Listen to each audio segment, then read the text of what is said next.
What's going on, everybody? Welcome back to another week of the MCU Reviewed here on the Geekiverse YouTube channel, as well as all major streaming podcast services. Last week, we talked about Ant-Man. I did not have my physical copies on hand, so I've got them back today. Ant-Man was last week, but this one, we've got, Blu-ray 3D. That's way outdated. You could argue it was never there. But Captain America Civil War. I don't want to spoil anything, but I really like this movie. I know this is going to shock everybody at home. Wow. We've got a lot to say, probably a lot more than we usually do, but we're on a little bit of a time crunch too. So we're going to we'll try to be good here. Thanks for joining here. I'm Josiah Leroy. With me, as always, Baba Yaga. John. Man. How's it going, John? I'm going. It's going well. If you were here the first time I recorded this and I had to roll over to get this, it was a lot more fun, but we had to do a second take, so it's just here now. But I was also saying that I'm so pumped to finally be here. We're at Civil War. We're in the thick of things. You look at Disney Plus. You look at the movies ahead. It's just banger after banger after banger. Everything coming up is going to be so much fun to watch, and I'm so excited to talk about Civil War. I think I said it last week. Buckle up, boys, or if you're listening, ladies and gentlemen. JT, Civil War. We got a lot to say tonight. How's it going? It's going great. And kind of just speaking what John said, I'm just excited to say, oh, this is my favorite movie every time from here on out. So this is the greatness. So in the beginning of I wasn't there for the initial 10 or 11 rankings you guys did. Mm-hmm. I'm glad because now this is the fun part. I can do the fun part. Yeah, you hopped into the thick of things right when it gets it's all good, right? It's all good. It's all good. But we're talking good. We're talking. This is when the MCU defines itself, right? Yeah, and I'm excited. It seems it's going to get tougher for us to really decide what to put where. I'll tell you that. Yeah. So Civil War really is a turning point, I think, in a lot of ways for the MCU for a number of reasons. On this episode here, we're going to get through our thoughts and feelings with a deep dive on Captain America Civil War, the third movie in the Captain America trilogy, if you will. A lot of people call this almost like an Avengers light movie or an Avengers 2.5, which you could argue and get there. But I've got my thoughts on that, of course. Later on the show, also, we're going to find out where Civil War ranks in the Geekiverse's officially unofficial rankings of the MCU.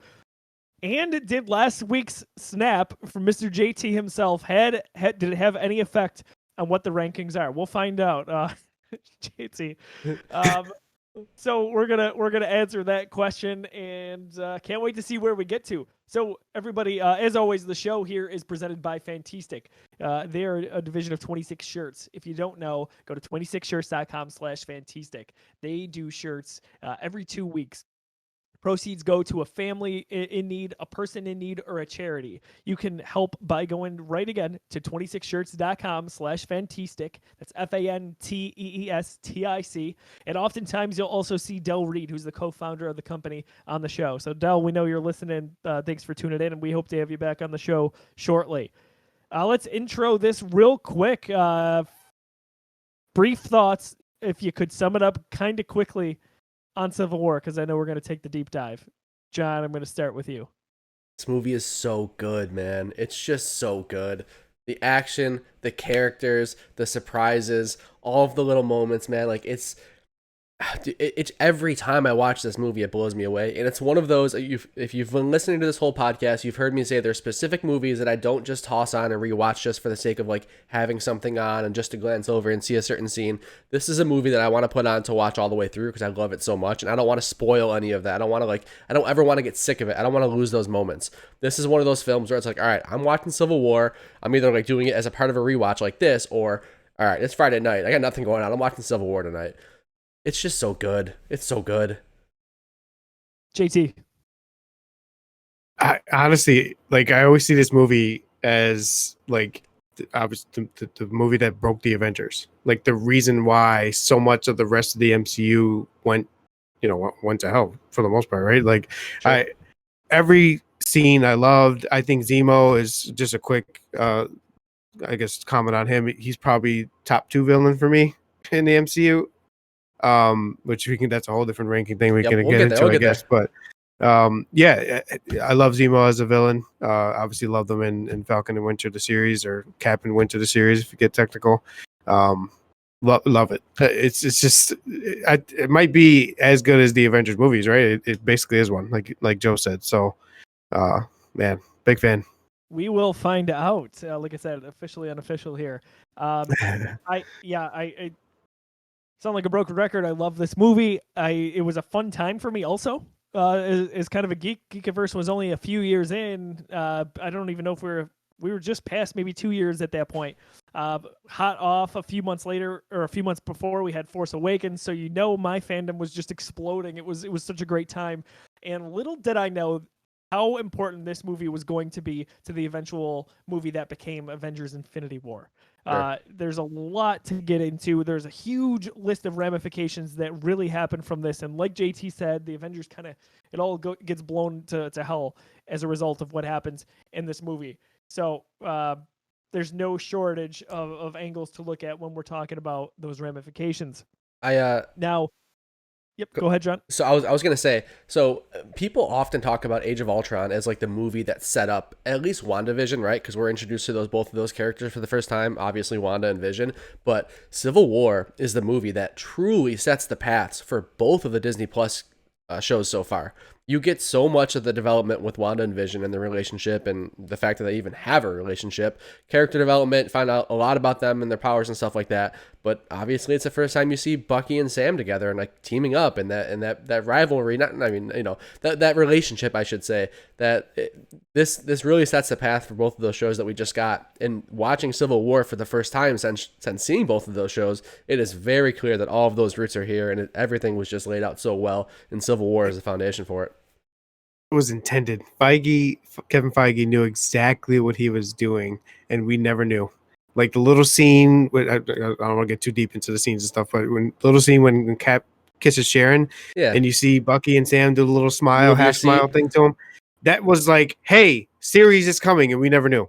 Like that scene itself was like telling us that this, something was coming with those two. I would have never thought it then. I swear I remember somebody like tweeting out that they wanted to see like a buddy cop show or a movie with Sam and Bucky, like just based on that scene. I remember somebody saying that. I wish I could figure out who it was, because genius, it happened. And maybe it's the same guy that said with Jim, they want a Jimmy Woo like X-Files series. Yeah, from WandaVision. Yep, the same prophet. That's the beauty of Disney Plus, right? Like that, obviously was in the works, but we find out about it, as we get a few years later on, and you can have those kind of smaller series, if you will, even though it's big to us. It's it's not hitting the big screen, and you can take 6 hours to tell those stories over the episodic format.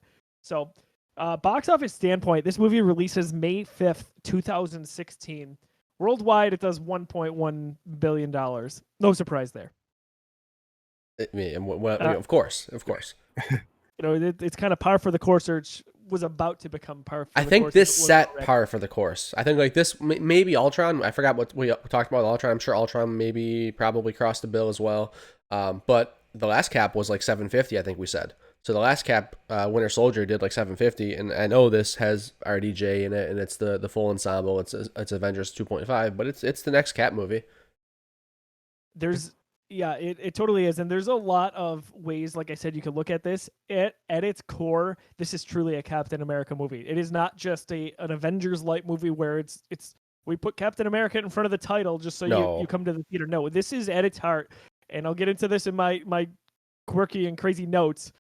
Some of the observations that have just stuck with me, as it's crazy to say, but we're almost at or we're just past the 5th anniversary of this movie. So yeah, crazy to think that we're already there. But while we're taking our time here, queuing up the trailer, we want to watch through, if you're watching on YouTube, the original trailer for this. And I can remember a lot of it. This is one of the first ones I vividly remember. I was going to say the same thing. It's just the Geekiverse actually did like a frame by frame kind of almost like a freeze frame on it. You can still find that in just speculation and figuring out, oh my gosh, there's our first look at Black Panther, and of course Spider-Man. And I have goosebumps talking about all this. But while we're waiting to queue up that trailer, do you remember your first viewing in theaters? What your thought process was going into it, coming out of it? Anything's on the table. Anyone who wants to go first? For sure. Yeah, for me, so you mentioned the trailer. This is one of those ones that, like, maybe it's the first one. Maybe Ultron was like this too, but this one distinctly stands out as an event we got tickets months ahead of time, and we were there for midnight, and it was me and all my buddies at Apple. And I remember being in the back room at Apple, and this trailer dropped, and everybody just like freaking out.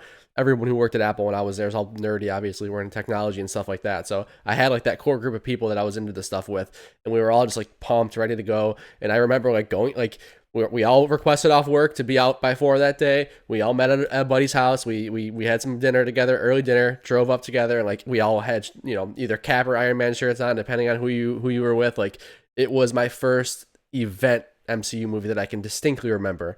Again, I've seen a bunch in theaters. It was hyped up, but this was the one for sure. Let me add this too, John, before I get to JT. This was totally my first Marvel or MCU event movie where, you know, just like you described, had the core, got the group together, because Force Awakens was probably the first one for me prior to that, where it was like, all right, let's get a crew together anywhere from 8 to 12 people. And that's what this was. And then that became like the formula moving forward, where every MCU movie, every Star Wars coming out, and then a lot of other stuff that maybe wasn't so big, but it just became fun. And that like really instilled a love of going to the movies for me. But what I wanted to ask John and JT, without going too far down the rabbit hole, going into this movie, because you brought it up, John, everyone had their shirts on. Who was your guy going in? So I was always more of an Iron Man guy than a Cap guy. So before any of the, you know, the story beats and knowing whose side was what, I was just always Team Iron Man, just because I like Iron Man more before this film. So I would have fought you tooth and nail that Iron Man was the one for sure. And we'll get into some of that throughout this, changing perspectives if it happens at the beginning, through the movie, and at the end. So keep that in mind as we talk here. For me, same thing, kind of always, I love both guys, right? But Iron Man, if I had to choose, which, you know, how could you do this to us, Marvel? Iron Man was my guy. You might as well flip the coin, but he's where I would have leaned towards. JT, what would you say to that? Do you remember your first viewing at the theater? Kind of kicking myself. I remember specifically going to get a Captain America shirt from JCPenney when I was going to watch that movie after work at the mall. I was at the mall at the time, and I have that shirt in the closet. I should have wore it today, not even thinking, like, you know, the correlation, obviously, but definitely Cap. I was Team Cap. I knew that, you know, based off the comics, I'm a big comic geek to a degree for Marvel as well, that there were certain things going to happen in this that didn't happen. That's one thing. I was super excited for T'Challa though, and the Black Panther in general.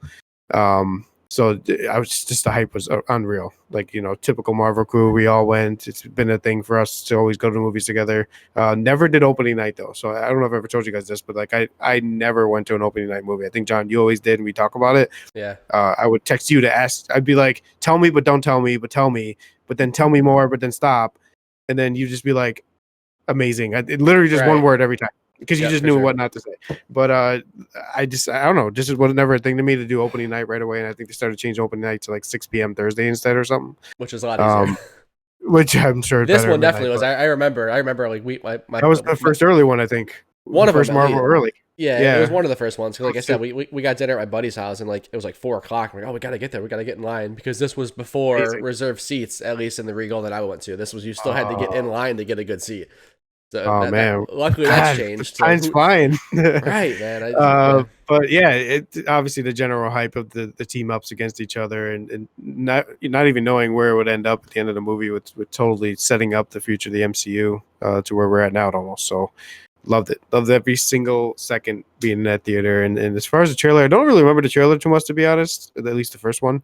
So it'll be nice to see this now and then compare it to what I know. This was the one where it's like, all right, so I'm the one who gets all the assets and the trailers and stuff ready for the show. I played the trailer just to make sure it was the first one, and once the music hit, I'm like, it just took me back to being in the back room at Apple with all my friends. Like that, it's nostalgic, and the music just, it's perfect. It's perfect. Love it. Well, because I was outside mowing my freaking forest, I do not have my I Love You 3000 t-shirt on, but that was going to be a little bit of a giveaway. Forgive me, folks at home. We've been having some technical difficulties, mostly on my end. So if there's a little bit of a pause here and there, it's Josiah's fault. But John, do you want to? We ready to go with this? Yeah, you're good to go. You guys got it up? Yep. Awesome. All right, we can go ahead and flip to the trailer right about now.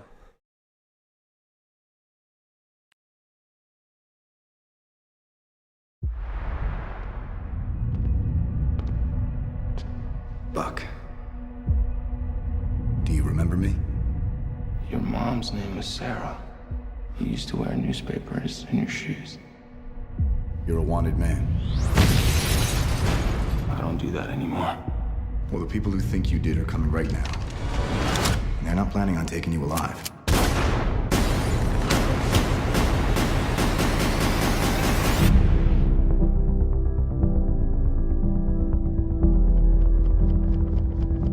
Captain, while a great many people see you as a hero, there are some who'd prefer the word vigilante.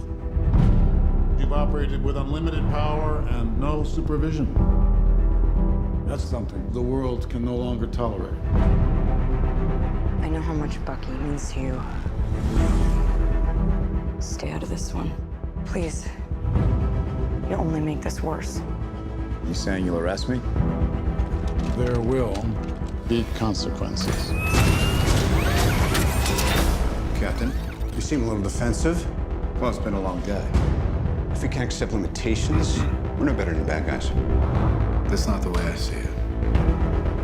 Sometimes I want to punch you in your perfect teeth. I just want to make sure we consider all our options. Because people that shoot at you usually wind up shooting at me too. You know what's about to happen.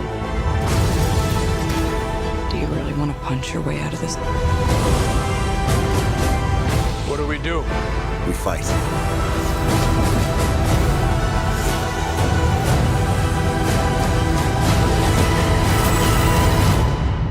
Sorry, Tommy.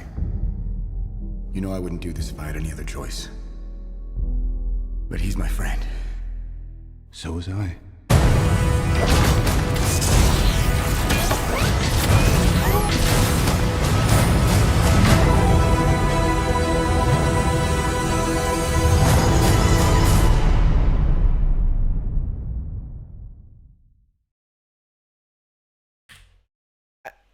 I was just smiling the whole time. I can't. It's so good. It's so good.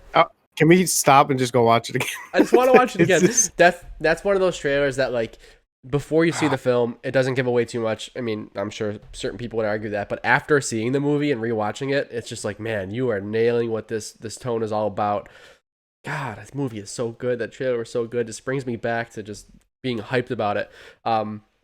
That even the first line, I said the music was nostalgic. The first line that Bucky says, talking about his mother, like, even just hearing him say that brings me back to rewatching this trailer so many times before the film came out, and just that being the same line, obviously.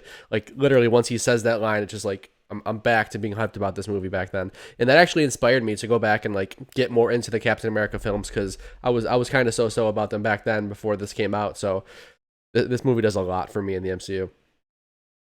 I always talk about that with Thor. Like, so Thor Ragnarok was next level for me and made me appreciate Thor and even Dark World to more degrees than or a higher degree than I would have previously. But I watched this trailer and it takes me back to, and I think, geez, thanks a lot, Bucky. You're the reason the Avengers suck now. So I think back to, I talked about Force Awakens. This trailer came out, I want to say it was right before or right after Force Awakens. It was obviously really great marketing from Disney to cross over there. So you have that hype there, and then the MCU was already good, but it again, next level is a term I will use a lot, and this is one way to describe Captain America: Civil War. So that trailer brings back a lot, but I remember it pretty vividly, I gotta say. And then again, like, it's one of the first ones I could almost scene by scene get through. JT, I know you were gonna mention you've got some stuff to say about that. Watching it now, I definitely remember it for sure. I just didn't remember off the top. I'm making a pact now. I'm gonna write this down or something. I am watching the trailer before I ever rewatch these movies for our podcast series. Okay. I'm like, just to hype myself up, I'm going to watch it the Friday before the trailer. Yeah. And then watch, when I plan to watch it for the pod, I literally want to go watch it again right now. Like they got me. So, I'm like, I watched this literally 2 hours ago. How am I hyped again? That's like, a good trailer, though. They're not all like that. That's a good trailer. Oh, fair enough. Fair enough. It is a really good trailer, but like you said, I mean, definitely spoke to the tone of the movie as a whole, which I feel like doesn't always happen with any trailer for any movie. Look at last week. We were talking about Ant-Man. We're like, that was not the movie I just watched. That's not what you expected at all. Yeah, exactly. Yeah. So but then again, people have high expectations for Civil War and the series as a whole in the comics. So maybe they didn't want to tow around with it for the most part. But either way, I mean, the trailer was great. Obviously, I'm like literally have goosebumps. It's so good. Yeah, it sets a pretty relatively dark tone, but it's not far off from what we see in the movie because there's a lot of that. Yeah. So, how many times do you think you guys have seen this movie? I want to say last week you were both in the ballpark of maybe 3 to 4 on Ant-Man, and I was at least double that. So, John, what do you think with Civil War? Man, it's tough because, like I said, this is one where if I'm gonna watch it, I'm gonna watch it. It's not one that I just throw out. I don't throw it on if I just want to have something in the background and I'm not gonna pay full attention to. But that being said, I've probably still got to be 10 plus. I've seen this quite a bit. I love this movie. This is an event for me, but it's a frequent event. 20. Really? Oh man. 20. Like I want to. So John, I think you've known this from my like TV series watching in the past. Like I always go back to the same stuff. So I always go back to the same TV series. I'm scared to get into anything new, and I keep watching Marvel movies over and over again. And this is one of my favorites, right? So it has to be. It's got to be more than 15. I mean, come on. I do the same, but I try to think about numbers like that, and I'm like, man, like, all right, when was the last time I watched it? Count the months back. When was the last time I watched it before that? Like, I try to actually think about it. I'm the same way where it's like I go back to the same stuff, but for me, I like to watch content around that same stuff. So like if I'm not about to sit down and watch a movie, I will go back and watch early reactions and reviews to Captain America Civil War and like get back in that sphere. That's kind of how I go back and revisit this content more so than rewatching the content itself, just because it's a commitment and it's a different thing. Right. But no, I'm with you. I'm always back to the same stuff. But I will say that I'm a little bit different than you, that every movie to me is a movie I can put on the side and watch. So with that being the case, obviously I can always throw Civil War off on the side and count it as a watch. You know what I mean? So that's a little different for me too. But it's got to be 20. I feel like all these movies 20 at some point. But it's a Batman. And not Incredible Hulk ever. But just at the one time. We don't talk about that. And Dark World. I don't want to get too deep, but don't bring us down, man. Stop it right now. We're up here. My spiel from past episodes of the MCU Re-Vewied when we did this last summer was that every time a new MCU movie comes out, I do a rewatch, and this is going to serve as my rewatch as we get to Black Widow, by the way. But this one, I gotta say, is when I watch out of sequence of that. I don't always just chronologically watch these in the order they're released. Civil War is probably around 10 for me, I would say, which pretty good. That's a lot. Looking at about twice a year now. Yeah. So, favorite, again, I've got a lot of notes to get into. I'm sure we've got more to say on that, but favorite non-title character. So a lot to choose from, right? Yes. So anyone not Cap, I would almost argue almost as well not Iron Man, but if you want to go ahead, but favorite non-title character. And by the way, if you're listening or watching at home, we want to hear from you. Leave a comment, whether that's on YouTube or any of our social media on Facebook, Twitter, Instagram. But John, who you got? It's Spidey, man. It's Tom Holland's introduction to the MCU. It's Spider-Man. They handled it so well. Obviously, we saw the trailer, we saw the headlines, we knew it was going to happen, but I remember being back in that theater totally forgetting about it because we were so far into the movie. Everything, like, we are at the climax of this peak. We've got two sides. Everyone's fighting. You forget they're going to bring more people into this, or I'm not thinking about Spider-Man. And then all of a sudden, you've got Tony and Black Widow talking like, all right, I've got an idea. Where's yours? Mine's downstairs. Where's yours? Queens? I'm like, oh my, I'm freaking out, man. Even just rewatching it again, just like it takes me back to that time. And the intro is so good. They give you that splash screen as Queens, and the music is perfect. And he's coming up the stairs. He's got his little technology. He's quipping with Aunt May, and it's so good. And then you get to the point where he's finally introduced out of nowhere, under ruse. What a cool scene. He's webbing people up. He's got the perfect comedic timing. I would say in that big battle scene, which we're totally going to get into at the airport, him and Ant-Man are just stealing the show for me left and right, just because there's so much comedic timing there, but it's so well done. It's not it doesn't feel forced. It doesn't feel weird. There's so much serious stuff happening, but you've got Paul Rudd and you've got Tom Holland just perfectly inserting the jokes. Spider-Man for me is like the reason this movie is like, not the reason, but one of the very many reasons this movie is just up there. Dude, yeah, you can't go wrong with that. What an event to get him to finally get those rights. That incredible deal between Sony and Marvel there to get him in these movies. Unreal. I remember the casting is perfect.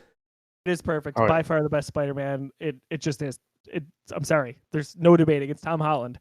I remember the day that news broke on Twitter that it became official. Even the rumors and where there's smoke, there's fire, and sure enough, it happened. And then just the speculation on what could possibly happen with an MCU that was already awesome and now was just going to be, oh my gosh, we're going to get Spider-Man. Just so cool. I've got a character in mind other than Spider-Man, which is great. But JT, I want to give you the chance to go first. Who's your favorite? Yeah, of course. So I kind of mentioned it a little earlier. Zemo. I mean, Baron Zemo, 100%. Love it. He now looking at the rest of the MCU movies, you see his impact. I mean, him breaking up the Avengers. Arguably, if he didn't do what he did, do the Avengers ever lose to Thanos in the first place in Infinity War? Right? Like that's the whole concept. Is probably still, but maybe if they're all together, it doesn't happen. So just the fact that a normal man was able to literally dismantle superpowered beings for the most part, it was just so cool. He was tactical. He had a clear motive. I loved his character development in a sense too. I feel like he was the first villain that actually had like a deeper meaning in the MCU. Yeah. Not just typical like you're a villain, you're bad, I'm gonna stop you by the end of the movie. Like there was more to it, right? And I think that was the intent, especially knowing that he was going to be in the series, which we didn't know obviously, but maybe they did. Love him. He had so many layers to him. He had a purpose, and I just loved everything he was about. I can't remember the name. Is it Daniel? What's his name? The actor's name. Daniel Bruh? Oh, I'm not sure. You're right there. No, I think you're right. He's phenomenal. I mean, he played the role extremely well. Obviously, we didn't get the full Zemo costume until Falcon and Winter series. I love him. I love him, and I love him more when he was popping up in the series as well. I would like to speak to Zemo. He's fine. I don't think Zemo's that compelling of a villain. I'm with you with a lot of what you said, and his story adds up, and things fit really well for the plot. I'm just not compelled by Zemo. I cared more about the woman in the elevator with Tony Stark and her Sokovian backstory. I cared more about that than I did about Zemo's family and his little voicemails. Like, I'm just like, it's fine. Super clever, the way they tie in the Winter Soldier and the fact that he's the reason for Tony Stark's parents dying, but like, he didn't pull those strings. He's just the one who showed Tony the video.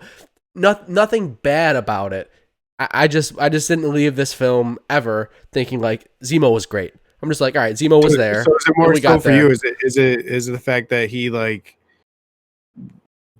wasn't the actual reason? He just showed the reason why they would. Yeah, you know what I mean. Like, I just didn't care about him personally, and like, there's nothing that you said that was wrong. It just didn't vibe with me. There's nothing like objectively bad about Zemo. I think he served his purpose perfectly. I just didn't care about him, and I didn't need to because I had another villain, and his name was Tony Stark, and he was great. Oh, food for thought there. I've got more to say on both of those in just a moment, but I will say I do love Zemo as well, and I think his recent involvement in the Disney Plus series has only made that better for me. I'll give you that upgrades Zemo for me at least, for sure. Sure. I love the psychological element there. JT, you alluded to it, that he's not beating them with brute force. He's just kind of outsmarting them and kind of almost like dangling the carrot that they don't know they're chasing, and then they end up destroying themselves, which again, I've got more to say here, but a different villain than we're accustomed to seeing, especially in what we've seen in the MCU up to that point. So that's fine. I think both of your points are valid, but I also happen to love Zemo. My character, I love that you went with Zemo. John, I may have gone with Spider-Man, but again, flip a coin. For me, it's the other big introduction. It's Black Panther. seeing T'Challa on screen, even not having necessarily a huge prior knowledge of this character, because again, we've talked about it, not a huge background in the comics for me. What an introduction. The Russos single-handedly with this movie prove how they could balance a movie that was going to be as monstrous as the roster that we see in Infinity War, and then even more so in Endgame. Just mind-blowing what they can do with all these characters and not feel like you're shortchanging anybody. Truly incredible. So Black Panther, I love all of it. I love his time with his father. That gives us some huge motivation for why he does what he does. There's also a lot of growing up there in a short period of time. He says that he sees that vengeance has consumed the Avengers as well as Zemo, but he decides that he's not going to let it consume him, and he takes charge over that and over his mind. And that is such a wonderfully powerful thing that we don't talk about a lot and we don't see a lot. But T'Challa is such a leader to make a call like that. It's of course unfortunate from a number of reasons why we don't have Chadwick Boseman anymore. But man, I would have loved to have seen where they were going to go with his character in the subsequent Black Panther movies and all the other team ups.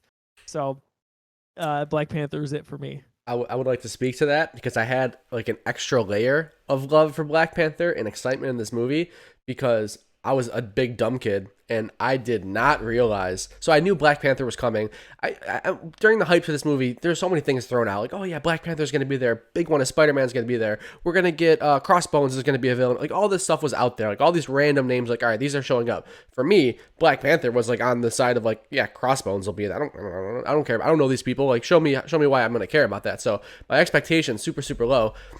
I obviously watching the beginning of this movie, seeing King T'Chaka, seeing his son T'Challa, I had no idea when Black Panther first showed up that was going to be T'Challa. It was a mind-blowing moment for me. That was like a twist for me. So I was a big dumb kid and didn't realize, like, how could I not realize that? But I didn't. So to me, it was like, oh, snap. Like, that was a reveal for me, which I assume most people didn't have because they put the dots together way quicker than I did. So I had that extra layer of like, I know him.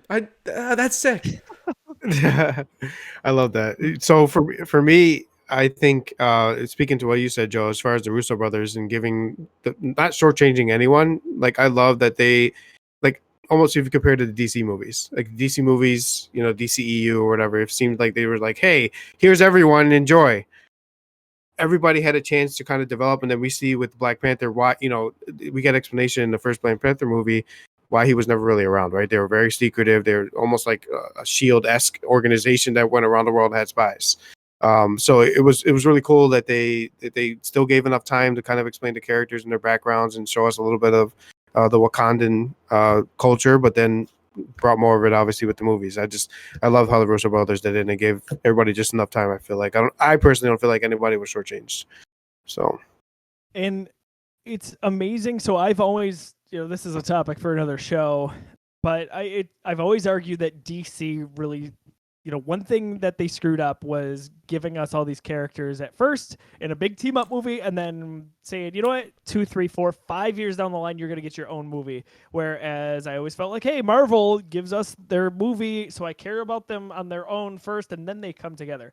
But my argument is faulty there because they just proved me wrong by bringing Spider-Man and Black Panther to Spider-Man is as popular as any Marvel character ever into this franchise in the way that they did and made us care about them instantaneously. They did, but think about how small a part Spider-Man and Black Panther, for the most part, relative to the rest of the title characters, had a role in this. They were small roles. They didn't have to carry the film, right? So yeah, back to what you said, I thought it was very reactionary on DC's end to be like, all right, okay, Man of Steel worked and we're getting there. Oh, the Avengers, that made a lot of money. Well, we have Justice League. Let's do that now. And they didn't think about the fact that, okay, we care about Avengers because we cared about those other films that were made well. So they went the opposite route. They tried to give us everybody without giving us any kind of intro and making us care about those characters and then caring about that team up. But that argument's been beat to death. We know that. We the proof's in the pudding there. Yeah, we know why that didn't work out. And they maybe to this day don't understand why it didn't work out, which is a problem, but is what it is. More the MCU is going strong. We're getting 4 movies before the end of 2021. What does that tell you? We're excited for these characters we've never interacted with. So Good stuff there. Before we get into my crazy notes section, just my reactions, my observations from the movie, want to get into that moment, quote unquote. What is that moment? If you could pick one, or that quote, that interaction from Civil War, so many to choose from, so many more intimate ones with one-on-one characters, so many big sequences, action sequences galore. What comes to mind? I've got one if you guys don't have one. I'll need a second. You go ahead, Joe. I gotta right. let me think about that. So I could choose a top 10 right now off the top of my head. We But could rank the moments. we should rank the moments, which might be fun for like a sub series. But for this, I am gonna go with, it was a big turning point for me in the movie when not just the fact that Iron Man and Cap are watching the movie or the video of Iron Man's parents being killed by Bucky, but the turning point, more specifically when Cap tells Tony that he knew. It's incredible acting from Chris Evans there, and if you thought you had a position in the movie before, now this is challenging it with a lot of gray area, and when you put yourself in Tony Stark's shoes, things can change in a hurry there. So for me, that was a pivotal moment, and maybe the moment that shatters the Avengers, at least ramification wise, forever. So that's where I land.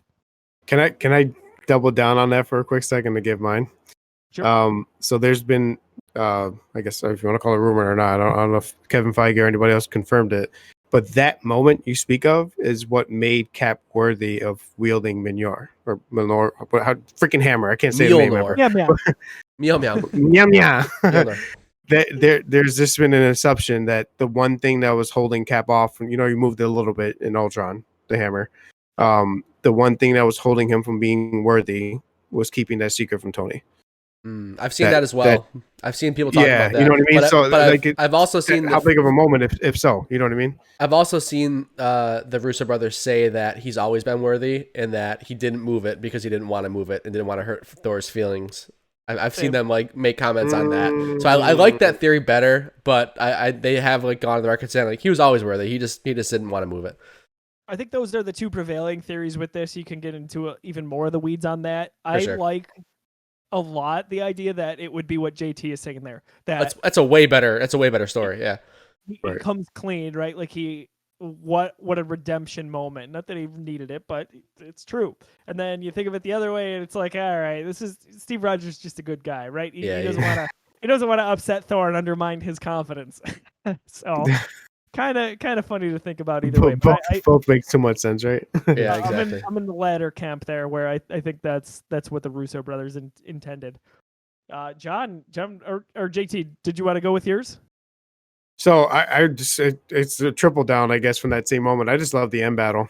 I mean, it's the battle we kind of were teased with the trailer. I just loved to see that interaction. And it honestly, the moment where Tony just says, like, I thought I was your friend too. Like you're just, they were, they were super close, and it was a reality check for Tony that, I don't mean as much as Bucky, and it seems it kind of grounds them a little bit, you know what I mean?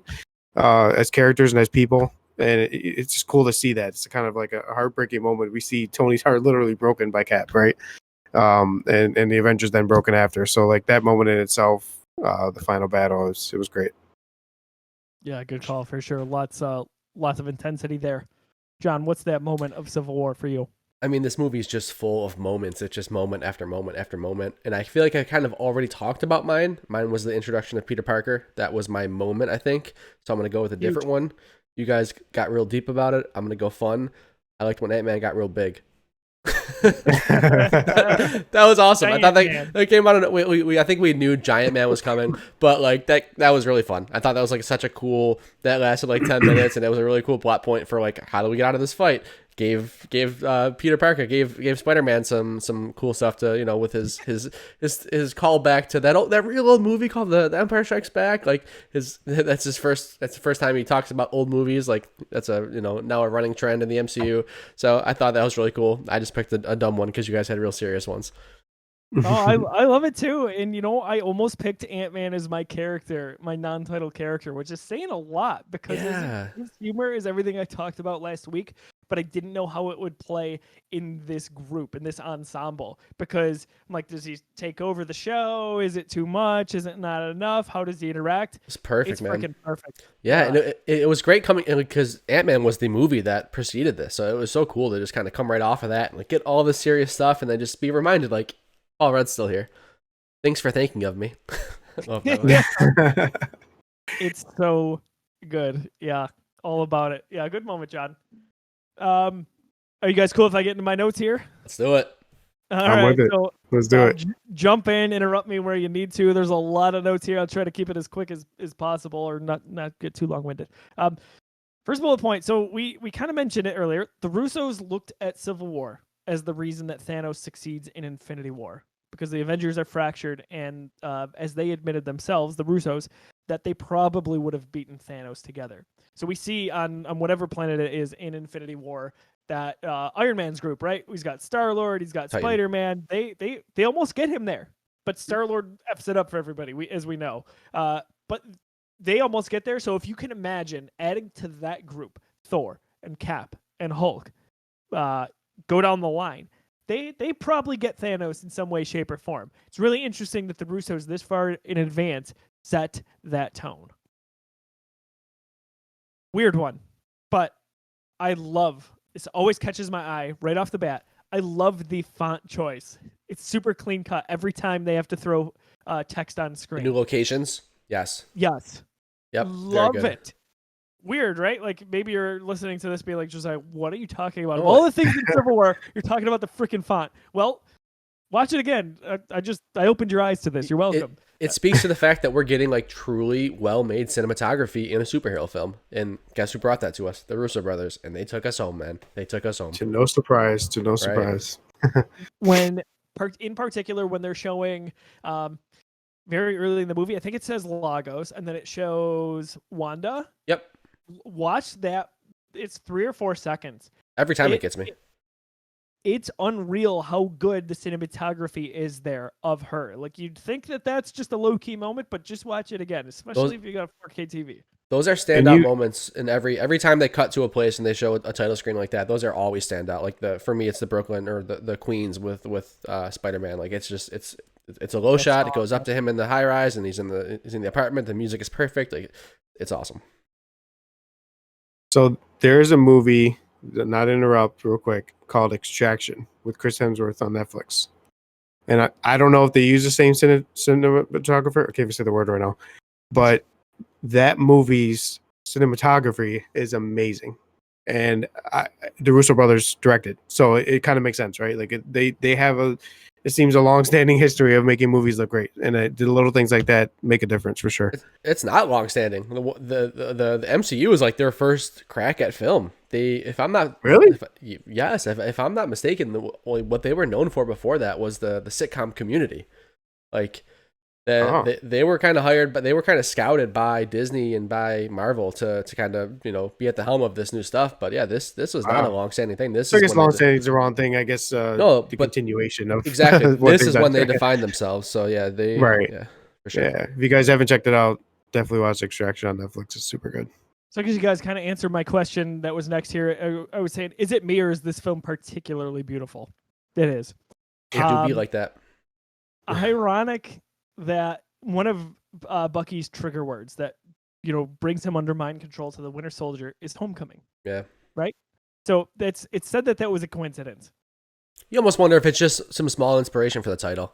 I don't think it was a planted thing where it's like, all right, this is supposed to be a thread, a narrative thread. I just, could be an inspiration for why they called that film, but I don't read too much into it. I look to it as a little nod for people like me who look for stuff like that, but who knows? The opening sequence is among the MCU's best. I think the whole point in Lagos where they're talking through their strategy, they're trying to get Wanda, they're almost training Wanda. I love all of that and thinking about, there's an ATM on that corner. What does that mean? That there's a camera, and then even their banter. between Natasha and Sam when he talks about her being paranoid, and she's like, "Why did someone say something?" Like it's all really, really good and natural. I agree. If you listen back to our Winter Soldier episode, I'm not the biggest on like spy and espionage, like that kind of stuff. You have to do it really well for me to care about that, especially for a whole film. But this scene does it really well. Yeah, it sets the tone. It's so like it gives you the Avengers working as the Avengers, minus a couple of the big names. But I think it's like a perfect video game mission to show you like everybody's strengths. Yeah, I think so too. That's a good way to put it. I don't know if you guys noticed this. I don't know if it's by design or not, but the villain in the Captain America movies typically wears a suit vest. So we see Alexander Pierce wear one in Winter Soldier, and in this movie, Tony Stark's wearing it. Kind of interesting. I don't know. Yeah, just a little thing there. Like I said, I don't know if it was by design, but that was a little talked about fact. What about Red Skull? Do you wear one? He did. It was super old.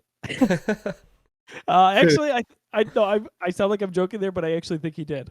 Yeah, I'll take your word for it. Go back. I've seen that movie twice, so I don't know. Twice. Oh my gosh, John. 2016, I had two common themes when we're talking about some of these Disney movies. Number one, Disney testing the de-aging process because they do it with Tony Stark, and then a few months later they do it with Tarkin in Rogue One. Sure, this works for me. I'm a huge critic on this kind of stuff. So we're talking Captain America, we're talking that trilogy. Let's talk about Winter Soldier and Peggy in her upscaling age. Terrible, some of the worst I've ever seen. Just recast her. Put an old lady there. That was terrible. Lips got me freaked out, man. That was not good at all. Took me out of the scene, even just sitting there in the theater. I'm like, this ain't it, man. I thought this was very, very well done. Like, obviously, it's actually him. It's there's something going on. It's not a stand-in actor. It's not all CG. It's it's a combination because it looks so good. It works, man. It's everything I need. Yeah, I'm totally with you there. Bullet point number 2 to that for 2016. In a matter of months, Civil War and Batman versus Superman, both, ironically enough, are about superheroes being governed with restrictions to a degree. It's kind of a funny theme to have these movies come out so close to one another, and not just to have, some of our favorites butt heads, but why they were doing that. So, kind of interesting. Before Civil War, we rarely saw ramifications of superhero collateral damage. That's we're not really true. seeing Avengers, come on. That was the thing in Avengers, man. Like that made you feel Avengers, New York City, I felt like was like I think both Avengers movies were pretty heavy with the ramifications. I don't think so. I think those events happened, but now is the aftermath. Got it. So okay, so we're defining ramifications differently. I'm talking more about like literally while it's happening, the people that are on the ground dealing with that. You're talking about ramifications in the future. Got it. So basically, what I'm saying there, or maybe consequences, however we want to look at it. So in Avengers, we even talked about it at the Geekiverse. It's like, okay, they're destroying building after building in New York City, and stuff is falling on them that wouldn't be out of place from what we see in like 9/11 with stuff falling. It's horrible. Exactly. And it's never talked about. And even like Ashley Johnson is like, oh my gosh, they're my heroes. Everyone's happy. And like, for sure. It's almost oblivious. Like, of course you don't want to get too into the weeds on it because it's a superhero movie, but as we got away from it, especially with, oh my gosh. Age of Ultron. Age of Ultron. Like now all of it's caught up to him and now we're talking about it like it's a thing. That's what I'm saying. Like, yeah, it didn't feel acknowledged. The ramifications on the world after those events, right? So, like, if you go back to our Avengers Part 1 episode, I specifically call out the fact that, like, they made that destruction and the civilians and, like, the disparity, they made that feel very real. And I think I even mentioned 9/11, like, what people running through the streets of New York with smoke behind them. Like, there was a lot of really, really dark, shots in that film that, like, all right, this is real. Stuff's happening. But you're right. What are the actual ramifications? There's not much about, we never talk about the fact that New York was destroyed again until now. Like, how many times can you do it in a big action movie like that? Well, now it's finally catching up where we're talking about it. And then, I mentioned BVS. In Man of Steel, Superman is just inadvertently, there's a lot of collateral damage there. He's destroying thing after thing, and people are dying as a result. Then we see it in BVS, and they acknowledge kind of the same thing we see in Civil War. So a lot of parallels, for better or worse, with those movies. The conversation when Tony gets back to the complex. Love the joke about the coffee grounds in the sink. Like, oh my, I talk about that all the time. I have no idea why he says that, but I stick to that to this day. I don't know the actual logistics behind the fact that you're not supposed to put coffee grounds in the sink, but I will never do it because of Tony Stark. I have no idea. Think there's like coffee etiquette for sure on that, but I don't know why Tony says. Right, I don't know why that's bad if you're garbage disposal. Plumbers in the comments tell me, but I will never do it because of Tony. I love that he's super intense in that scene because he's shaking because he just had that really bad conversation with that kid that died, his mom. His mom, yeah. And in the middle of all of it, it's the classic Tony. Like, even though he's stressed and intense, he throws in that backhanded joke, like bed and breakfast or a biker gang. Yeah, that's hysterical. We already talked about the debut of T'Challa. I love in the sequence when Cap is going to Bucky for the first time, and we got the staircase. Love when Bucky throws the guy over, Cap catches him and goes, "Come on, man." Yeah. Great moment. That's Sam's receipt for his equipment, if you will, is bird costume. Come on. I didn't write it. Oh, think about that in real life, like getting that. I didn't write it. Bird costume. What would you write? It's hysterical. Zemo, we a little bit touched on this too. Zemo sitting at the airport listening to the voicemail from his wife, not knowing that she had necessarily passed at that point, and watching it now in hindsight is pretty gut-wrenching to me. Losing a family like that is tough. That was something that I was like, all right, that's probably his motivation. She's probably dead. When I first saw that, I'm like, all right, we don't have a motivation for Zemo yet. That's probably his motivation. I kind of got that right away, but I could see how that could be a moment. The whole Peter Parker intro scene, especially the few minutes where he sits with Tony and talks with him, really does a big job establishing their future relationship and why it's awesome. And I talk about subtle humor from actors. Robert Downey Jr. locking the door there is great. Watch it again. He gets in the door and just goes, it's really funny. Just that's a little moment for me. John, I know you got more to say though. I got just a quick moment on that too. So the MCU's awareness of the fact that this is the third Spider-Man in less than a decade or so, right? So Peter starts to say that he was bitten by, like he was about to say what happened. Like he's literally mid-sentence and Tony cuts him off. He doesn't care. We're not getting into that. Like rewatch that. He's literally about to like divulge how he became Spider-Man, and Tony's like, no, we got stuff to do. So the awareness that like, all right, we don't need another Spider-Man backstory. Like you're Spider-Man, we get it. There was a spider, it's radioactive. It doesn't come out of you. You built it yourself. Perfect. Backstory set. Very cool. Absolutely huge. Well, go ahead, JT. I said I just wish they do that in DC with Batman. I've heard so much of the same Batman origin story. Maybe the new Batman with Robert Pattinson. I think you did get that with the newest Batman, Affleck. There was no really backstory for Affleck. They gave us every DC character in less than 30 minutes, and you can't count. You know what I mean? I guess so. It wasn't crazy, but I remember watching BVS in the theater and rolling my eyes. I'm like, we're really starting this movie with this? Are you kidding me right now? Just stop it. Yeah. So the MCU 2 months later, Civil War comes out after BVS. And does exactly what John said there. Like, cut it. Like, it's done. We know it. It's good. That's my next point here. Kudos for skipping the origin story for Parker. We don't need to see it again. I'm good. And then we jump into Spider-Man Homecoming. Perfect. Right. Let's just do this. But now we're so far beyond that I would love a flashback. I'm so invested in Tom Holland and his Spider-Man that I would almost love for them. Like you've got me. Like you needed to get me there. You couldn't give us an origin story because we'd roll our eyes because we've seen it so many times. But like now I'm there, and I would love a quick little not even a quick little part of the movie for the next movie. Like show me what happened. I'd be all in. I wonder if they do, with the third one expected to be a multiversal kind of movie. If they maybe introduce Uncle Ben in a different universe kind of scenario. Maybe. So You know what I mean? Like this was Uncle Ben. Maybe this one's alive, but this is how we're gonna introduce him and show you the background and the flashbacks and that the would memory that'd be really of cool. Spidey. You know what I mean? Yeah, a little different. I like the thought there. I'm good if they skip the origin altogether, but at the same time, it's hard for Marvel to do wrong in my eyes, right? Like they've earned it with me. Do what you want at this point, but a strong start for Spider-Man in the MCU. We talked a little bit about Ant-Man. When he meets Cap, it just like touches his chest. That's Paul Rudd, man. Sizes him up, man. So good. The way he does it too, this little subtle thing. If you're watching us on YouTube, it's not like this. He does it like what? It's just so stupid and funny because it's Paul Rudd. Like you know that he was like, no. It's funnier if you do it like this. He's like, you're so wide. Yeah. So good. You're great too. Just the way he just. I know you. Oh man.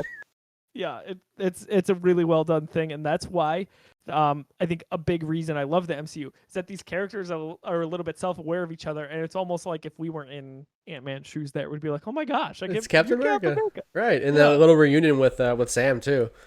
Like, hey, Tic Tac. Yeah, Tic Tac. Right. It's good so audition, well done. but never again. No detail missed. The airport sequence. I feel like we got to talk about it in a little bit more here. I just my headline here is. It brings everyone together, which is very impressive in a non-Avengers movie. And to further this point, I guess let's talk about whatever we want. But of those two teams, which one would you guys take in a fight? All things considered. Oh, you're talking like firepower. Who do I think would have the upper edge if they were not pulling punches? Yeah. I think I easily go Team Tony with like Vision and Black Panther, like those two right there, plus Tony and so Rhodey in the Iron Man going suits. with the idea that we don't know how strong Scarlet is at this point? No, we can like Scarlet as strong as she is now. Even taking man, yeah. She destroyed Vision. Yeah, exactly. That's a good point. You know what I mean? So like I easily go with Cap if we're thinking like today's Scarlet. I think I'd pick Iron Man. I would too. Like just one person has to get at her, you know, like she just knock her out. Yep. She's still human, like you know. For what it's worth, I don't know. At that point, if we're gonna go there, she has not fully realized her powers yet. She's pretty good. Yeah, she's still she takes Vision. So let's go with, at this point. I'd probably go towards Iron Man. Team Tony, right? No, I don't know. I was Team Cap. Nope, I'm staying with Team Cap. I was Team Cap before. Staying with Team Cap after. You got too many just regular ass humans on that team for me. I don't know. Too many regular ass humans. I love it. Put it on paper, everybody. John Fick. In reality, though, if we talked about today, Scarlet's gonna they're gone. But I don't know, man. Like she's focused on one thing, and all of a sudden Tony comes up with a thruster punch and just knocks her out. She still has a regular brain. She's donezo. She's out cold. You see War Machine come with his freaking giant sword and slap the crap out of her. Just back of the head. Like she doesn't have super strength at all. She can just make stuff float and stuff. Well, like, I know they do that little the arrow on her head in Ultron too. Knocked her out. So get somebody behind her, and she's out cold, man. Yeah. Like as much as I love the, you know, a Cap and a Bucky and gosh, was Black Widow on Tony's team? No, at the start. Yeah. No, Tony's team at the start until she lets them go. Yeah, so she was Team Tony at the beginning of the airport scene. Yeah. So like I don't know. I think there's no handicaps per se, but I like the overall firepower of Team Stark there. Just me too. I think in general. The Iron Man suit, whether it be Iron Man himself, Tony, or Rhodey, is a little underpowered in the MCU. I feel like it could do a lot more damage. Like even in that final fight, I'm like, dude, just like back up a little bit and start firing some rockets at these people, man. Like you've got it, right?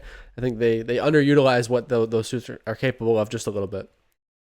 Right. So the airport scene is great for so many reasons. All these little moments we talk about. One of my favorite, we say it all the time in my household, I'm the boss, I'm the boss, I'm the boss. When Ant-Man is you know, doing his thing. That's about to go hysterical giant to man. Me. Yep. Yes. the Empire Strikes Back thing. Like, if you wanted me to like Peter Parker in this MCU anymore, I don't know what you could have said that would make me like him more than referencing Right. Star Wars, right? Like Right. a giddy fanboy at that point. For me, the comedic scene there, just the line is another Ant-Man one. When he's in Tony's suit, he's like, "Oh, you're gonna have to take this to the shop." Dude, that for me, like that's the number one comedic line in this movie. It's so good. He's looking around like, "Oh man, you're gonna have to take this to the shop." We It's definitely your talked about conscience. this last We week haven't with talked in a while. Ant-Man's the conscious part. Yeah, I love that. Right. Conscience, With yeah. what last week we mentioned, like he was just a perfect choice. So good. I mean, the perfect choice. Like Paul Rudd's just amazing. Yep. Like, there's no other way to explain it. Also, when Vision flies into him, someone's in me. Yeah. Oh man. He's good. And Peter calling out the physics on Cap's shield is great. Yeah. They're like acknowledging that they know that it's just wonky and ridiculous. Yep. Yeah, so many good moments there. Speaking of like that very similar scene, I love someone called it out back when the movie came out. It's like, yo, Steve didn't know that Spider-Man had super strength, so he was just ready to kill him by just dropping that hanger on him. Like he threw a shield to clap this big ass thing on him. Like he was just ready to kill the kid. He didn't know that he had super strength and could carry that. He was ready to go, ready to murder that kid. Yeah, imagine where things go in Civil War if that happens. Right, Oh if my gosh. if he was just like swingy and sticky and didn't have super strength, Spider-Man's dead. It's a problem. That's The why he deal wasn't worthy. Just The ready to deal with ice the Sony dude. apparently only went one movie. Yeah. That was it. So a little bit more serious note. I talked about collateral damage, right, with buildings and individuals, but it goes farther than that, just property. Now Rhodes is scarred for life with a mishap there that shouldn't have happened, and Vision loses focus, and Sam gets out of the way, and they take things too far. They cross the line, right? And we see that as he's kind of in therapy afterwards, in physical therapy, trying to walk. So that made it very real at that point for me. That was almost my moment. That's like you've got this big climax. That fight it lasts so long. It felt like it's like an hour of that whole airport fight. There's ups and downs. There's pauses, and there's it goes back. And then all of a sudden they get away, and you don't think it's going to continue. And then something big like that happens. The first actual casualty of this fight, I wasn't expecting the first time I saw it. So that was heavy for sure. Yeah, intense stuff. And Don Cheadle does a really good job with wearing that emotion. And that reaction by Tony when Sam walks up and just blasts him, like, get out of here, man. It's not, not the time for it. Right. Yeah, for sure. And then their moment when Tony's with him and he's trying to walk and he doesn't want to be helped up is a really intense moment. But then it has the nice Stan Lee kind of cameo there that makes it light in a nice way. Tony Stank? Tony Stank is born. We see the famed Raft prison. So I didn't really, again, I'm not a huge comics guy, but I knew about that. So to see that in the film was pretty cool as well. Yep.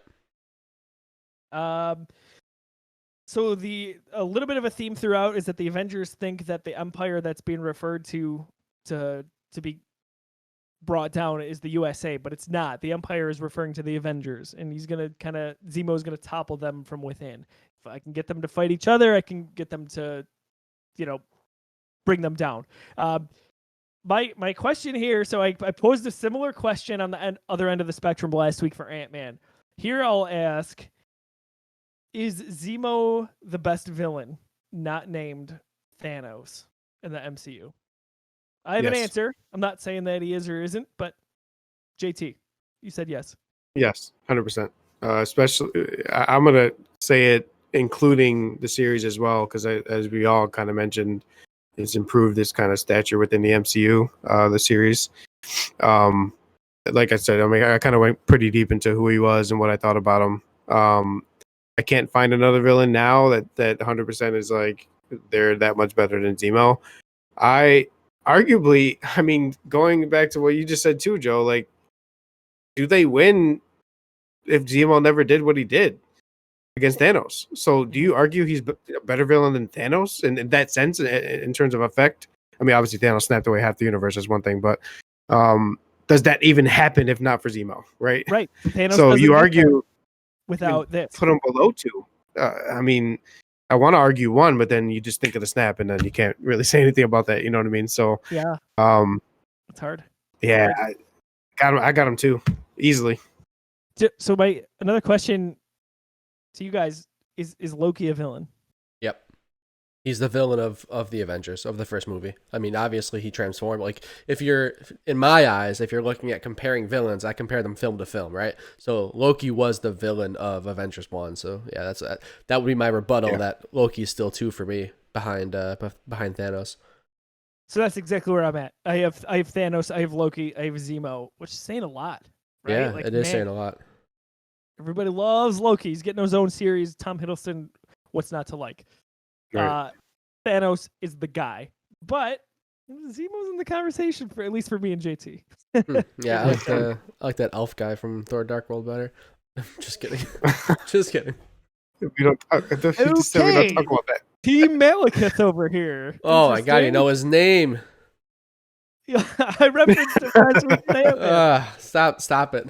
We're talking way too much about Thor: The Dark World and the DCEU this week. John, way too much about both. You're the one who loves him so much, so back off. Good point. When I mentioned this is my moment, but when Rogers says yes to Tony that he knew about what happened with Bucky and Tony's parents, I love Robert Downey Jr.'s reaction there. It's just a quick, he loses his breath and he's taken aback. Man, that's class A acting there. Really good. Yeah. So my question here, we've asked throughout the episode, at the end of the movie, after all that transpired, did your perspective change? Which team now, Iron Man or Captain America?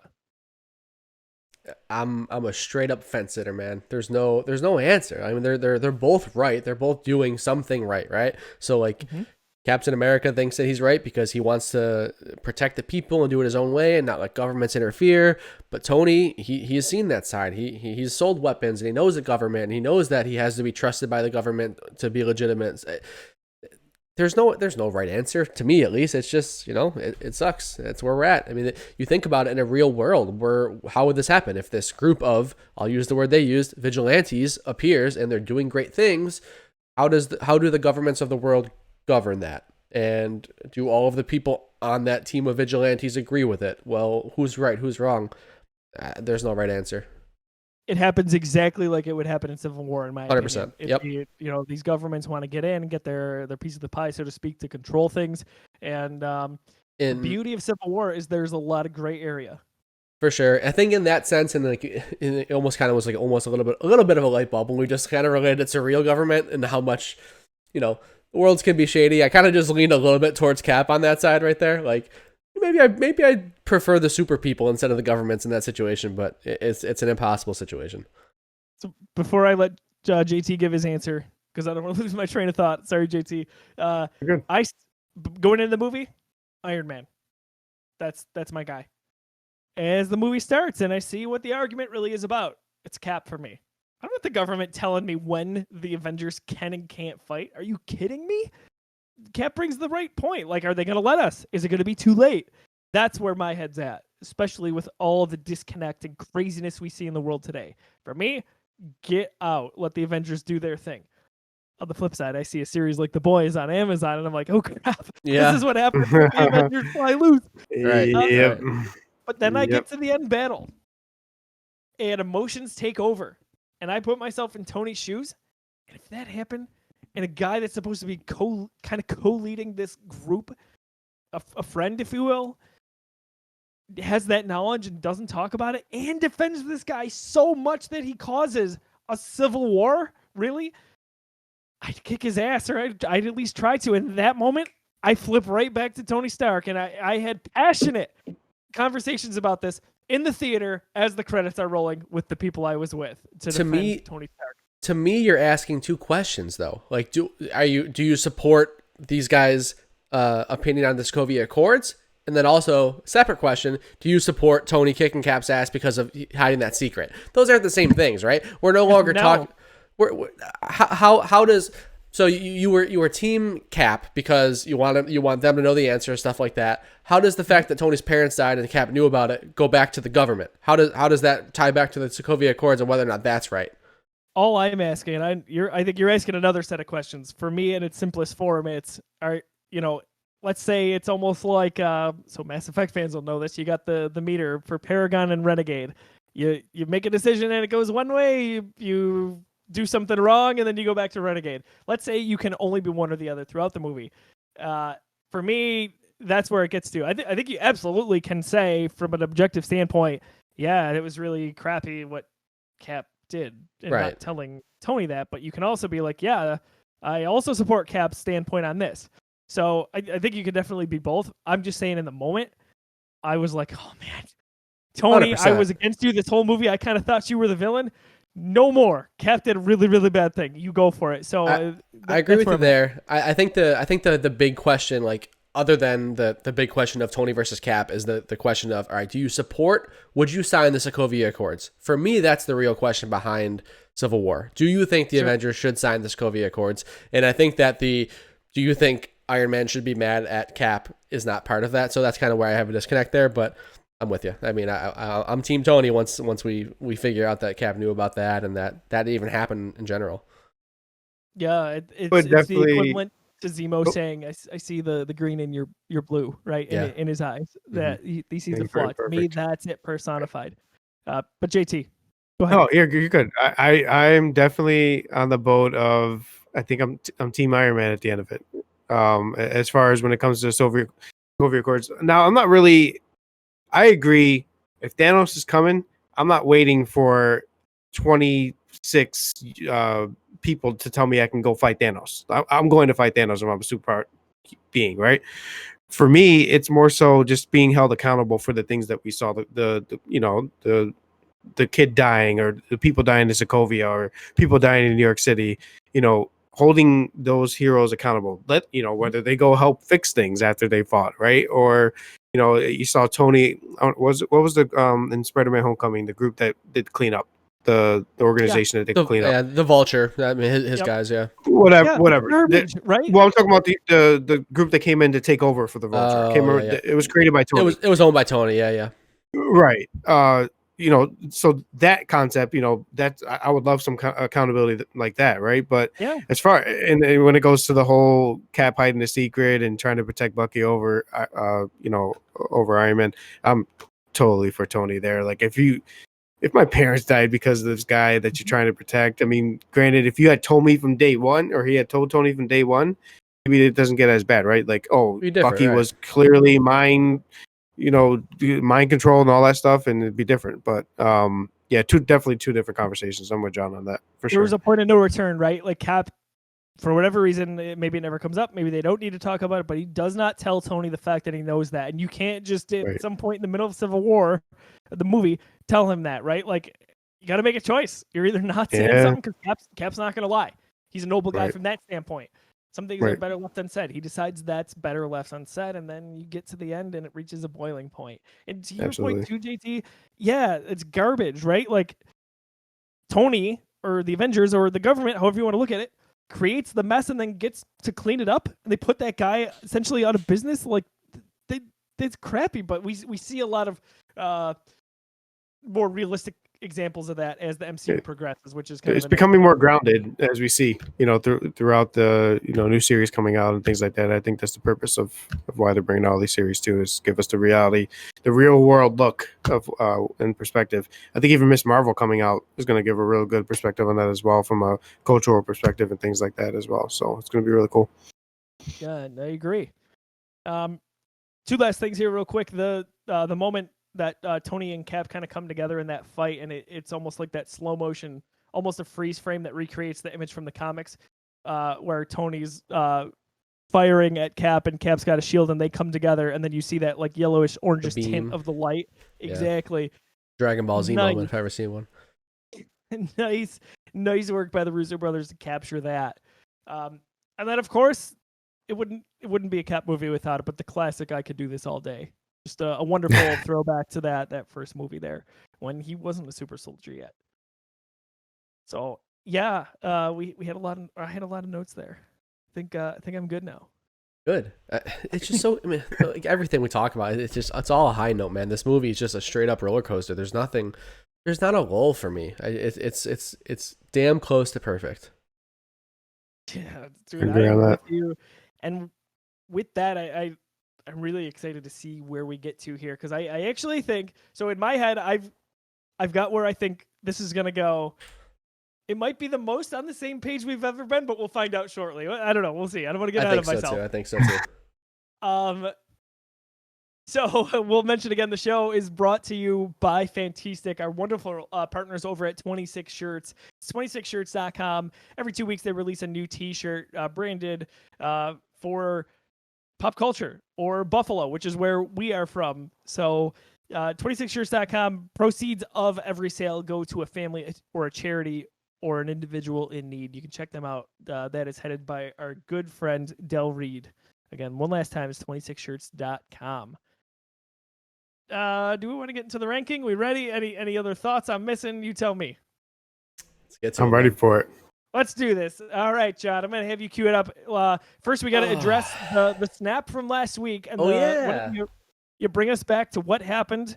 Tell us. JT used the snap there, and was he successful? Right. So if you're new to the show, all three of us get 3 gauntlet snaps, and those snaps give us the ability to try to change the list. So basically the way it works is that you have the list up here. If there's 2 films that are touching and you want them to swap, if you want the bottom one to be ahead of the other, you use a snap. What we do is we put a Twitter poll out there on twitter.com at @the_Geekiverse. And if the fans agree that your snap is successful and that bottom movie is better, then we fix the rankings, right? So last week, John, what did you snap away? What did you try to snap away, I should say? I tried to put Avengers Age of Ultron over the Avengers, thinking that people were smart. And John, we got it right this week, right? We had the correct rankings going in, so that everything's good. Could have a legitimate shot at this. Yes. So we won't even get into that. We messed up the rankings once, but they're legit now. So John used a snap last week. He wanted to get Avengers Age of Ultron at number 3 above the Avengers to swap the 3 and the 2 spots. So he doesn't just use a snap and get that automatically. We put a poll out there. It's good for 3 days. The people did not agree. Avengers stays 2. Avengers Age of Ultron stays 3. We John, mentioned Del Reed. No, hold on, real quick. Del Reed, of course we love you here. Joel's talked amazing about you. We're going to get you on the podcast here. You sabotaged my poll. You can clip it. You can send it right to him. Listen, you jumped on it right away. You were anti-Ultron. And what was it, 97 votes or something like that? 75% against me. This is no. Oh, I need a recount. So he sabotaged the poll by making people vote for it. Yes, he made multiple burner accounts. He's a very influential man. Yeah. He's a part of the mafia, right? Let's see what I got. There it is. Good job. I love it. So no change in rankings this week. No successful snap, but an update on the snap count. Joe and I both have our 3 left. John, you're down to 2, man. You're down to 2. I'm saving mine for something special. There's something special. John, so we're past halfway. I mean, we'll see as we get into the nitty gritty here if we deviate. All it takes is a little deviation for you and I to start using these, I think. 100%. I'm surprised so far you haven't snapped Hulk Above Dark World, but there's a lot left, so it's okay. Yeah, I have to get to the point where that might be worth to burn a snap. I will say though, if you're interested, after we're done with this, I've been keeping my own ranking too. I've been ranking these myself throughout this rewatch. I have my own sheet with my own rankings of specific to this rewatch without our voting. So I would be curious to see where my rankings end up compared to spoilers. Pretty damn close. You'd be surprised to see how accurate mine is based on what we have here. So maybe at the end of this I'll show what I've got, but here we are. Show me yours. I'll show you this. So I think it's interesting that John used the correct verbiage there. It's almost correct, right? Because this is correct. This is as official as it gets. So right. The Geekiverse's ranking here. Let's get to it. John, I'm going to let you take the lead. Where do we start with Civil War? All right. Where do we start with Civil War? Let's have a little bit of fun. We're all very high in this. The top and go down? No, because it's not going to go far. We're all very high on this, obviously. Okay, let's start above Iron Man at number 5. Can we all agree that this is better than Iron Man 3, Ant-Man, and Iron Man 2? Right?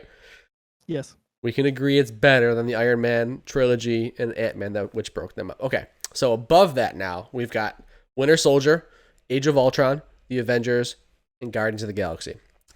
Who here would put Cap 3 above Cap 2? I would. John would. Of course I would. Josiah would. Suck it, everybody who thinks The Winter Soldier is the best movie in the MCU. Oh, what a big mix. Right now? I mean, not the best, but yeah, I mean, it's fine to like it, but come on. I'm just saying we haven't had Infinity War and Endgame yet, or Homecoming, and Winter Soldier's already barely a top 5 movie. Exactly. A good list we got going on here. All right, who thinks this Captain America Civil War should be ahead of Age of Ultron? Because I do. I certainly do. So, see, my reaction here, I almost accidentally snapped just to be like, yes, this is me. But then I realized, hey, we're talking about snaps. I shouldn't do that. So I'm going to raise my hand and said, yes. Thank you. Yes. You almost physically snapped. I got you. So the goal with my snap was to I don't care if Avengers and Ultron went to 23 and 24 as long as Ultron was 23. Yeah, I vote yes as well above Ultron. Got it. Your vote didn't count, luckily, but doesn't matter. So, who thinks that we should move Captain America Civil War above the Avengers? Because I sure do. I do as well. John does. Oh, I just want Avengers to go down as much as possible. I'm just every time, every movie. All right, well, I don't care anymore. We'll get there. I'm salty. Joe, you said yes? Yes. Of course. My vote didn't count there, though, of course. It doesn't, but I'd love to know where we're all at because everybody's vote counts now. We're back into a new spot. So who thinks... Oh, guys, I'm in a number one. Spot. Who number thinks... one. John says so. John, you think that Civil War goes above Guardians for the number 1 I'm spot. not going to get it out of you, Vic. So it's totally up to Joe. Come on, Joe. I don't... All right, hang on before John talks here. So, do the right thing. Get it to number 1. I'm going to say... So I think John is going to say that Civil War is above Guardians, but oh gosh, I'm going to take some heat for this. I'm going to leave it at number 2 and leave Guardians first. No. No way. Yeah. John, I hope Joe was right about you. Please make the right decision because I'm using my snap. I don't want to use the second one. Captain America Civil War. At the current state of our MCU, so many good things about it. Reviewed is number 1 with a bullet, baby. It's not even close. I love Guardians. Like, come on. I love you. Number 1 with a bullet. I love you too, Joe, but I love him more right now. We're putting Cap at number 1. It was never. You know what? I'm fine. It's fine. It's like last week. if we had lost that, I say we lost. Like, because John and I would have. Yeah, we were team. Exactly. I'd be close. Fine if you said Ultron was above Avengers. So whatever way you do it, that's fine. I'm fine with Civil War being number 1 because I'm a huge advocate for that movie. So God, I was totally wrong on the vibes here. I thought Joe was gonna save me. See, John, I love you, man. John is really good with the poker face. He's good with the quick quips and catching. I did not snap there, by the way. Never playing poker with you. He's good with catching you off guard with stuff. He's a trap. You got to. That's what I'm here for. I can't. I love Guardians. It's so good. It's so refreshing. Captain America Civil War is the perfect MCU movie, at least to this point. This is the movie that blew me away, and it's like, oh, this is the MCU firing on all cylinders. Everything is perfect. Yeah. The comedy is here. The action is here. The new characters, the surprises, the story. Like, Civil War, for being the 13th movie in the MCU, is perfect. Perfect. They were just able to totally wow us even more than they already did, and the expectation was set with this movie going forward. I have no problem with that being number 1. Guardians, whatever it is, from my point of view, is that sweet spot. That is a movie I've watched so many freaking times. I'm not sure how much I said that I watched it when we recorded that episode of MCU Re-Vewied last summer, but it's a lot, like 30 plus times. For me, that's where it's at. You know what? That's fine. I'm happy with that being number 2. Yeah, you can't argue. Civil You're not using a snap here. I Awesome. mean, it's apples and oranges at this I'm not point. using a snap. I don't think I will have a case if I were to do that, and I don't care enough to have a case. Exactly, and that's all that matters. So we got a new list here. So for the audio listeners who are not seeing this list, I'll give you a quick rundown. Our new number 1 is Captain America: Civil War. Number 2, Guardians of the Galaxy. Number 3, The Avengers. Number 4, Avengers: Age of Ultron. Number 5, Captain America: Winter Soldier. Number 6, Iron Man. Number 7, Iron Man 3. Number 8, Ant-Man. Number 9, Iron Man 2. Number 10, Captain America: The First Avenger. Number 11, Thor. Number 12, Thor: The Dark World. Number 24, The Incredible Hulk. It's true. All of it. Yeah, guys, good list there. That is the official. See, you can't argue with the official list. I cannot argue with the official list. No, this is Civil it. War is the number 1 MCU movie right now. Not a conversation. It's here in print. This is where we're at. That's it. Such a good movie. Yeah, snap would be a poor choice on my part, and that's why. Just kidding. Not happening. No chance. And next week, I don't know. You guys think we'll have a new number 1? I couldn't even fake it if I tried. Whoa. We'll get there. The energy going into Doctor Strange. I don't like that. I don't like that, Josiah. Sir. It's not gonna be number 1, guys. Come on.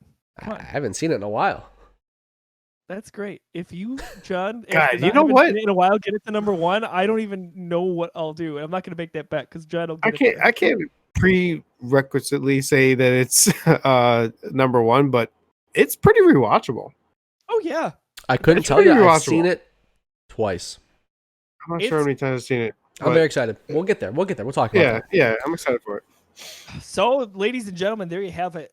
A controversial number 1 movie. Just kidding. Yeah, oh yeah. Number 1 movie, Captain America: Civil War. We've got Guardians second. Tell us, the few of you out there, please, that the few of you that agree with me, just let me know you're there. I just need to know you exist. It's okay. But we want to hear your rankings again. Post your list, whether it's Facebook, Twitter, or Instagram, right on our official rankings. Or if you're on youtube.com/thegeekiverse, comment in the section below this video. We love to have these debates. We love to respond to the community there. It's good fun for all of us. It's a healthy discussion. Except for when we were talking Iron Man 3. Oh, that was very healthy. I don't know about you, but I felt great. But I Me mean, too. Rashawn moved halfway across all the way across the country because of it. So you sure did. one last shout out. Thanks again to our sponsor, Fantastic. Their division of 26 shirts. Go to 26shirts.com. Be ready to spend some money, folks. You're gonna get some awesome merchandise like John has. If you're watching the video version of this, you'll see what is awesome about it. But if you're listening on podcast form, John, can you give a quick description of what you're wearing there? I can. This is a Fantastic special. This is an old school image of Captain America punching out. So if you remember from the first Captain America movie, there was a quick little montage of him running around doing those stage shows before he was in the in the infantry, and he was visiting different places. And every time he did a punch, they did a different title screen showing what city he was in, and he went to Buffalo. So there's this awesome still of him punching and having Buffalo being across the screen. Obviously, us being from Buffalo, we like to see our city represented. So Dell and the folks at 26 Shirts and Fantastic made this awesome shirt to celebrate that.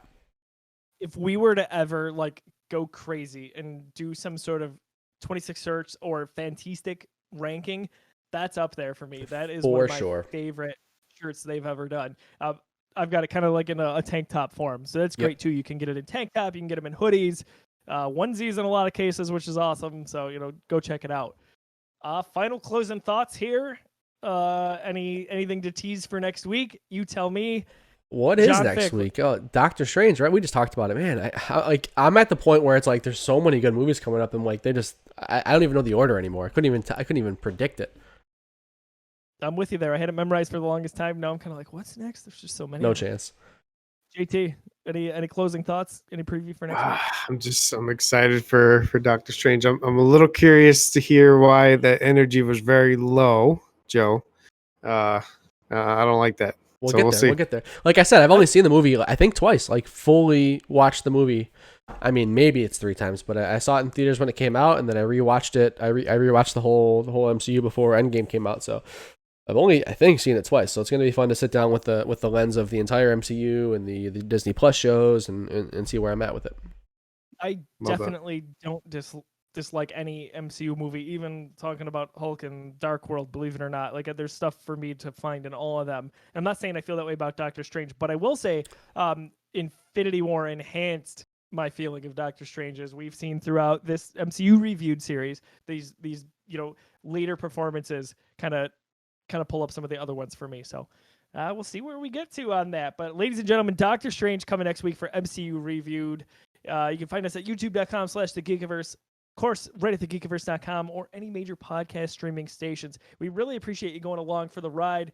You guys are in the Geekiverse community are really a big portion of why we enjoy doing this. We enjoy the camaraderie, the community, and the good-natured fun debates. So for John and JT, I'm Josiah. We will see you all next week. Have a wonderful night. Peace.